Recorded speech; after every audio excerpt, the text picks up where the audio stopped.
आपसे फिर online class में जुड़ चुके हैं और आप सभी जानते हैं कि हमारा 4th चैप्टर के डेली कुछ ना कुछ हमारे पॉइंट आते रहते हैं और हम आपको समझाते हैं। तो उसी 4th चैप्टर के आगे क्रम में हम आज आपको एक हेडिंग और लेकर उपस्थित हैं और आप सभी अगर किसी को कोई परेशानी होती है तो उसको आप क्लियर कर सकते हैं। वैसे मैं आपका प्रयास कर रहा हूँ ताकि आप लोगों को सभी को वीडियो समझ में आए और उससे आप अपनी कॉपी पर नोट कर सकें। तो हमारी आज की हेडिंग है जैसे परावैद्युत सामर्थ्य। परावैद्युत सामर्थ्य आज पहली हेडिंग है हमारी। तो इसके बारे में पहले हम और आगे कुछ वैसे समझते हैं जैसे हम संधारित्र के बारे में समझ चुके थे। जैसा कि आप सभी जानते हैं कि संधारित्र की कोई संधारित्र रहता है उसकी प्लेटों के बीच यदि कोई हम परावैद्युत पट्टिका रखते हैं तो उसमें परावैद्युत पट्टिका रखने पर उसमें पर्याप्त मात्रा में हम आवेश को संचित कराते रहते हैं। तो इस प्रकार हम अधिकतम विभव प्राप्त करते हैं।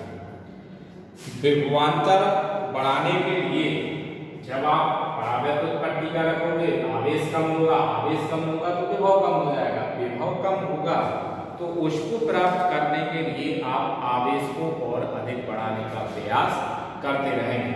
तो इस तरह हम उसमें और अधिक आवेश देते हैं जिसके कारण उसके विभवांतर में निरंतर क्या होती रहती है, वृद्धि होती रहती है।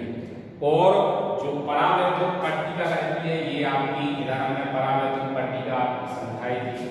इस परावैद्युत पट्टिका में उपस्थित ये अणु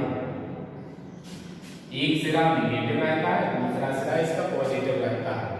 तो ये अणु उस आवेश को ग्रहण करते जाते हैं और जब हम निरंतर उसमें आवेश की मात्रा बढ़ाते जाते हैं तो एक स्थिति ऐसी आती है कि इस परावैद्युत पट्टिका में उपस्थित यह अणु बीच से क्या हो जाता है, टूट जाता है। अर्थात ये ऋण आवेश और धन आवेश में टूट जाता है और इसी घटना को हम क्या कहते हैं, परावैद्युत सामर्थ्य कहते हैं। या उसी को हम कह सकते हैं कि संधारित्र की प्लेटों के बीच विद्युत भंजन हो जाता है। तो जो उसमें विभव की आवश्यकता थी वो परावैद्युत सामर्थ्य कहलाया और जो घटना हो गई उसे हम जिस विभव पे होती है उसे हम भंजन विभवांतर कहते हैं। लेकिन इसको हम एक परिभाषा के अनुसार अगर परिभाषित करना चाहें तो परिभाषा इसकी इस प्रकार बनेगी। परावैद्युत सामर्थ्य किसी परावैद्युत पदार्थ के लिए वह अधिकतम वैद्युत क्षेत्र, किसी परावैद्युत सामर्थ्य के लिए वह अधिकतम वैद्युत क्षेत्र जिसे पदार्थ बिना वैद्युत भंजन के, अर्थात ये आपका अणु टूटे नहीं, बिना वैद्युत भंजन के सहन कर सकता है, उस पदार्थ की परावैद्युत सामर्थ्य कहलाती है। क्लियर हो गया डेफिनेशन। अब आगे हम दूसरा पॉइंट, इसकी दूसरी डेफिनेशन है, ये आप समझिए कि 4th चैप्टर की ये दोनों डेफिनेशन है आपकी इंपॉर्टेंट है। नेक्स्ट हेडिंग है आपकी भंजक विभवांतर। किसी संधारित्र की प्लेटों के बीच वह अधिकतम विभवांतर, यहाँ अधिकतम वैद्युत क्षेत्र, क्योंकि आप आवेश बढ़ाएंगे विभव बढ़ेगा तो वैद्युत क्षेत्र की आपका कुछ ना कुछ, अब जो उसमें संधारित्र में आप कोई परावैद्युत पट्टिका रखेंगे तो आवेश कम हो जाएगा तो उसका ऑलरेडी विभवांतर कम होगा, विभवांतर कम होगा तो वैद्युत क्षेत्र में क्या हो जाएगा, वृद्धि हो जाएगी। अब उसी के आधार पर भंजक विभवांतर भी है। किसी संधारित्र की प्लेटों के बीच वह अधिकतम विभवांतर जिस पर प्लेटों के बीच रखे परावैद्युत पदार्थ, जिसके प्लेटों के बीच रखे परावैद्युत पदार्थ में वैद्युत भंजन होने लगता है, अर्थात ये अणु जिस विभवांतर पे टूटना क्या हो जाए प्रारंभ हो जाते हैं, उसी विभवांतर को हम भंजक विभवांतर कहते हैं।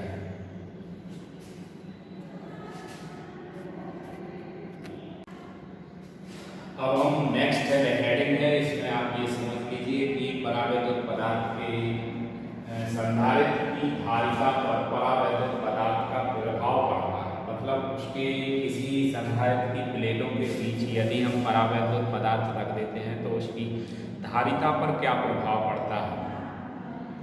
तो इसका एक डेरिवेशन है जिसको हम भाषा नहीं लिख रहे हैं, भाषा आपको हम बोलते जाएंगे, उसको आपको ध्यान रखना है कि सर ने क्या कहा, वो जो उसका मैथमेटिकल पार्ट है वो हम आपको बोर्ड पर इंडिकेट करते हैं। जैसे कि आप सभी जानते हैं कि माना की एक संधारित्र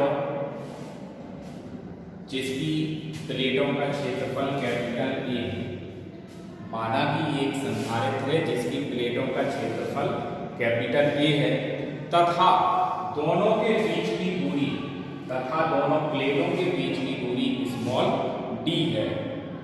संधारित्र की प्लेटों पर प्लस क्यू व माइनस क्यू आवेश है, प्लस क्यू व माइनस क्यू आवेश है, तब प्लेटों के बीच वैद्युत क्षेत्र, तो प्लेटों के बीच वैद्युत क्षेत्र हम क्या निकालेंगे, E0 बराबर सिग्मा अपॉन एप्सिलॉन नॉट। ये आप लोगों को ध्यान देना चाहिए। दोबारा से, माना कि एक संधारित्र जिसकी प्लेटों का क्षेत्रफल कैपिटल ए तथा दोनों प्लेटों के बीच की दूरी स्मॉल डी है तथा दोनों प्लेटों पर आवेश प्लस क्यू व माइनस क्यू है, अतः संधारित्र की प्लेटों के बीच वैद्युत क्षेत्र E0 बराबर सिग्मा अपॉन एप्सिलॉन नॉट। चूंकि आप लोग जानते हैं सिग्मा बराबर होता है Q अपॉन A, तो यहाँ से हम क्या लिख सकते हैं, Q upon A epsilon not. ये आप लोगों को ध्यान रखना चाहिए, इतना लिखा गया। इसके बाद यदि प्लेटों के बीच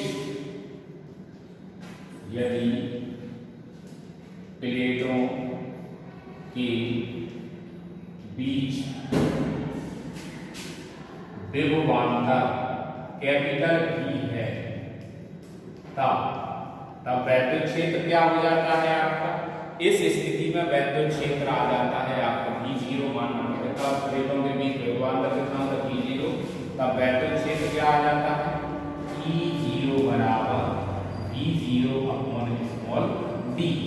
अब इस स्थिति में आप देखिए ऊपर हम इसको क्या लिख सकते हैं, आगे यहाँ क्या कर सकते हैं, E0 बराबर E0 इंटू डी।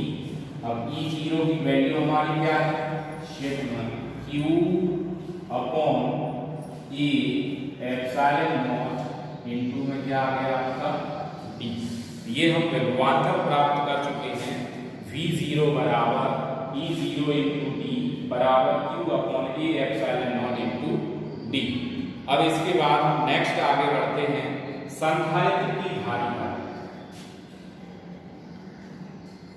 संधारित्र की धारिता, संधारित्र की धारिता क्या होती है, C बराबर Q अपॉन V0। तो C संधारित्र की धारिता का सूत्र क्या होता है, C बराबर Q अपॉन V। तो यहां से हम क्या लिख सकते हैं परिभाषा से, C0 बराबर Q अपॉन V0। अब ये वैल्यू हम यहां से लेकर के यहां पुट कर देंगे। यहां से आप क्या लिखेंगे, बराबर Q ज्यों का त्यों रहा ये वाला अपॉन में Q इंटू D अपॉन में क्या आ जाएगा A एप्सिलॉन नॉट। ये एप्सिलॉन नॉट कहाँ जाएगा ऊपर, तो बराबर Q into A epsilon not upon में क्या आ गया Q इंटू D। ये Q से Q कट गया, तो यहाँ हमारी वैल्यू क्या आ गई, C0 बराबर क्या आ गया ए एप्सिलॉन नॉट अपॉन में स्मॉल डी, ये हम प्राप्त कर चुके हैं। इसके बाद इतना प्राप्त करने के बाद आपको ये ध्यान रखना है कि यदि संधारित्र की प्लेटों के बीच पूरे स्थान पर, जैसे ये संधारित्र की प्लेटें हैं, इसके पूरे स्थान पर यदि परावैद्युत पट्टिका रख दी जाए, जिसका परावैद्युतांक क्या है, कैपिटल के है, तब उस परावैद्युत पट्टिका के बीच जो वैद्युत क्षेत्र होगा उसकी वैल्यू क्या हो जाएगी। तो इसको आप यहाँ लिख सकते हैं। तब यदि संधारित्र की प्लेटों के बीच कोई परावैद्युत पट्टिका के परावैद्युत माध्यम के वाली पट्टिका रख दी जाए, तब वैद्युत क्षेत्र, तो उसको हम यहाँ लिख लेते हैं। तब वैद्युत क्षेत्र आपका क्या हो जाएगा, ऐसे ब्लॉक बना देना है। उस स्थिति में हमारा वैद्युत क्षेत्र क्या होगा, E बराबर E0 अपॉन में क्या आ जाएगा, K। अब ये वैल्यू देखिए, आपका यहाँ पे क्या आ गया,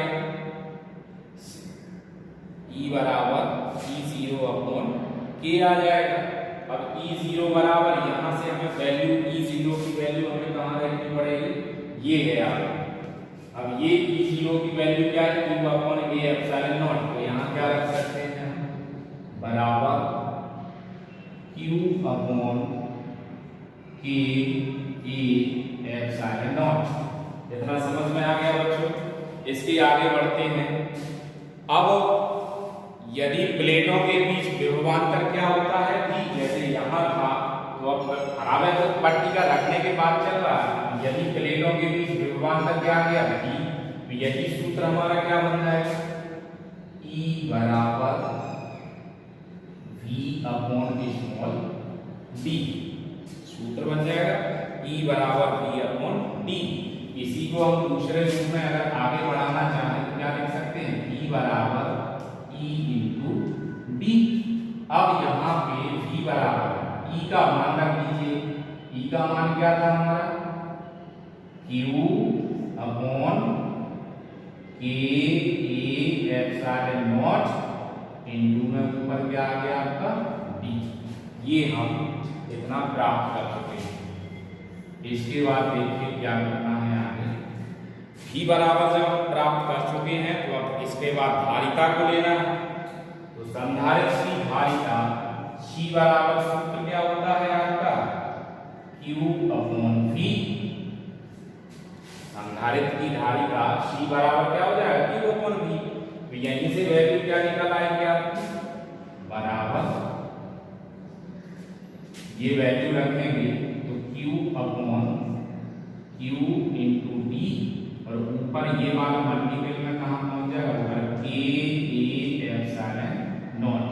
तो ये Q से वैल्यू Q कैंसिल हो जाएगी, तो हमारे पास वैल्यू क्या बची है, C बराबर K A epsilon not upon में D। ये वैल्यू यही बची ना, C बराबर K A epsilon not upon D। अब इसको आप समीकरण नंबर कितना मान लेंगे, 1, और इसको कितना मान लेंगे, समीकरण नंबर 2। अगर आपको नहीं दिखाई दे रहा तो यहाँ दोबारा से इसको लिख देते हैं। समीकरण 2 यही लिख देते हैं, यहाँ बराबर यहाँ C बराबर K A epsilon not upon में स्मॉल d, समीकरण नंबर 2। अब आगे आप क्या करेंगे, समीकरण 1 व 2 देखिए, A epsilon not d, A epsilon not d। तो यहीं पे आपका C बराबर क्या आ गया, C बराबर दिखाई दे रहा ना, C बराबर K C 0।